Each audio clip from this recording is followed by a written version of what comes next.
શું તમને પેશાબમાં બળતરા થાય છે? શું તમને વારંવાર યુરિનમાં ઇન્ફેક્શન થઈ જાય છે?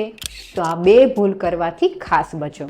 મિત્રો, મેં મારી 14 વર્ષની પ્રેક્ટિસમાં જોયું છે કે મોટા ભાગની બહેનો આ 2 ભૂલ કરે છે, જેને કારણે તેમને વારંવાર યુરિનમાં ઇન્ફેક્શન થઈ જાય છે અને એમને એન્ટીબાયોટિક લેવી પડે છે. તો કઈ 2 ભૂલ? તો સૌથી પહેલી ભૂલ કે પાણી ઓછું પીવું. મોટા ભાગની બહેનો કામના ચક્કરમાં પાણી પીવાનું ભૂલી જાય છે.